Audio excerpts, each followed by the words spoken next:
kita geografi, yaitu materi di hari Rabu 30 September 2020 untuk anak bapak kelas 9. Semoga materi ini bisa anak bapak terima dengan sebaik-baiknya. Ya, dimana minggu lalu kita sudah membahas kondisi geografis Asia Tenggara. Kita akan membahas tentang bagian sumber B-nya, yaitu sumber daya alam di Asia Tenggara. Jadi anak bapak sekalian, kita akan membahas bagaimana sih kekayaan sumber daya alam yang dimiliki kawasan Asia Tenggara. Yang dimana kita ketahui bahwa kawasan Asia Tenggara adalah satu kawasan yang berada di wilayah iklim tropis, sehingga memiliki yang namanya sumber daya alam meliputi kekayaan flora, fauna, pertanian, pertambangan, serta kekayaan alam lainnya. Disinilah yang harus kita pahami bahwa negara-negara yang berada di wilayah Asia Tenggara ini memiliki satu ciri yang sama, baik dalam bentuk flora maupun fauna. Kenapa bisa seperti itu? Maka anak bapak bisa memperhatikannya pada penjelasan materi berikut ini. 1. Sumber daya alam flora. Flora berarti tumbuh-tumbuhan. Mengapa wilayah Asia Tenggara ini kekayaan floranya hampir sama? Karena pada zaman glasial atau zaman es membeku, ada beberapa benua-benua yang mengalami penyatuan.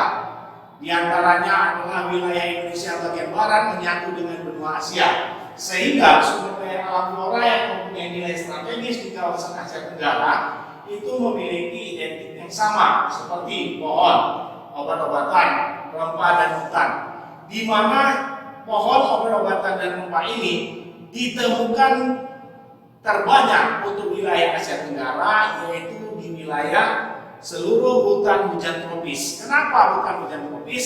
Karena wilayah Asia Tenggara beriklim tropis dengan memiliki curah hujan setiap tahun yang tinggi, sekitar 200 mm per tahun curah hujan turun di wilayah tropis, sehingga dikenal dengan hutan hujan tropis. Oke, yang kedua, sumber daya alam fauna, yaitu sumber daya alam fauna ini yang di Asia Tenggara berupa binatang atau hewan atau makhluk-makhluk lainnya, yang dimana ini memiliki kemiripan. Kenapa kemiripan? Karena wilayah Asia atau wilayah benua Asia dahulunya pada zaman es itu menyatu, seperti Indonesia bagian barat menyatu dengan benua Asia, Indonesia bagian timur menyatu dengan Australia. Namun ada satu wilayah di Indonesia yang berdiri sendiri, namanya peralihan. Sehingga wilayah fauna peralihan ini adalah wilayah di mana binatangnya itu tidak dijumpai di wilayah manapun, hanya di wilayah itu sendiri. Seperti apa faunanya? Faunanya seperti anoa, babi rusa, burung maleo, dan kera berjambul. Sedangkan untuk wilayah Australis seperti Provinsi Papua ini menyatu dengan Australia, sehingga disebut dengan wilayah Australis. Maka para hewan atau binatang yang ada di Papua itu sama dengan yang ada di Australia, tetapi perbedaannya anak bapak sekalian adalah postur badan. Kalau yang di Australia, kangurunya itu berbentuk badannya tinggi besar, sedangkan yang di Papua dia lebih kecil, jangkauan tangannya pun lebih pendek atau kakinya lebih pendek. Oke. Sedangkan yang ketiga adalah sumber daya alam pertambangan. Nah, ini perlu diperhatikan. Sumber daya alam pertambangan ini, kenapa wilayah Asia Tenggara kaya dengan sumber daya alam pertambangan? Karena wilayah Asia Tenggara merupakan pertemuan lipatan pegunungan muda. Pertama, sirkum Mediterania, yaitu wilayah dari Mediterania menuju kepada India, turun ke bawah menuju Samudra India, dan menuju wilayah kembali ke Samudra Pasifik melalui Laut Cina Selatan. Sedangkan yang kedua adalah sirkum lipatan muda Pasifik, yang berasal dari Samudra Pasifik menuju wilayah Indonesia Timur dan naik menuju wilayah Cina, dan Jepang. Sehingga kita memiliki kekayaan alam yang cukup banyak. Salah satunya adalah minyak bumi, timah, nikel, batu bara, boksit, tembaga, dan gas alam. Sehingga dari barang tambang inilah yang memacu dan memicu wilayah negara-negara Asia itu berlomba untuk menjadi pengekspor barang tambang. Salah satunya adalah pengekspor minyak.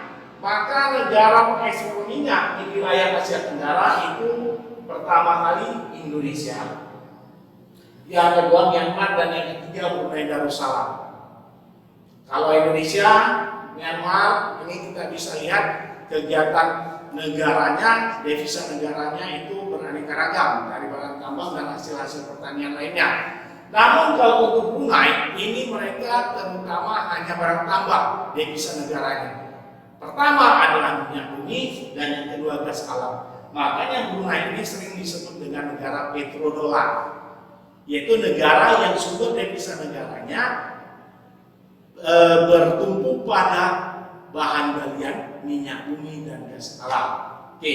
Sedangkan yang keempat, anak-anak sekalian, ini yang terakhir, yaitu sumber daya alam tanah, air, dan udara. Apa maksudnya? Bahwa sumber daya alam tanah ini menunjang sebuah negara menjadi negara yang akan lebih maju lagi daripada negara-negara sebelumnya.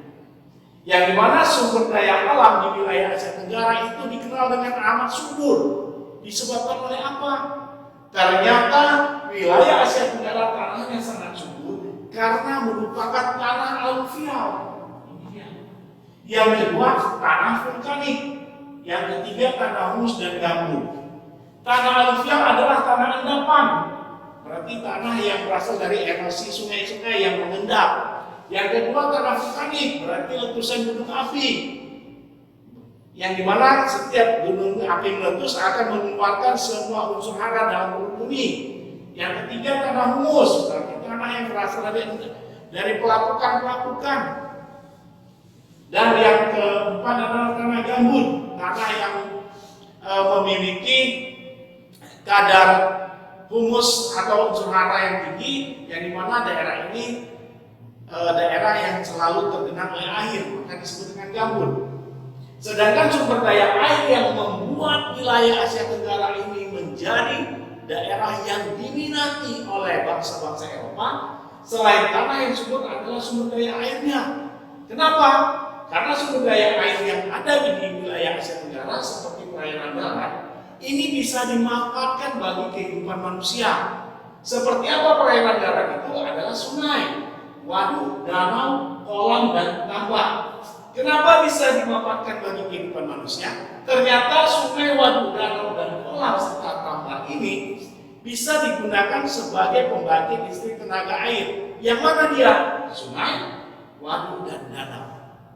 Jadi perairan darat ini yang tersebar di wilayah Asia Tenggara ini dimanfaatkan guna peningkatan kualitas hidup manusia di wilayah Asia Tenggara. Sedangkan sumber daya alam udaranya adalah kemampuan bagaimana setiap negara mengolah wilayah udaranya dan atmosfernya guna peningkatan kehidupan. Seperti apa? Pendidikan, kekuatan militer, dan penelitian-penelitian guna meningkatkan kemajuan daripada setiap negara wilayah Asia Tenggara. Inilah yang dapat Bapak berikan materi tentang sumber daya alam Asia Tenggara. Semoga dengan materi ini anak Bapak bisa menerima dan memahami tentang apa saja yang dimiliki wilayah Asia Tenggara, sehingga materi ini dapat anak Bapak cerna untuk nantinya dapat menjawab setiap pertanyaan baik dalam bentuk kuis maupun ujian semester yang akan menyusul di bulan 12 nantinya. Terima kasih atas perhatiannya. Kita jumpa pada pertemuan selanjutnya. Tolong juga.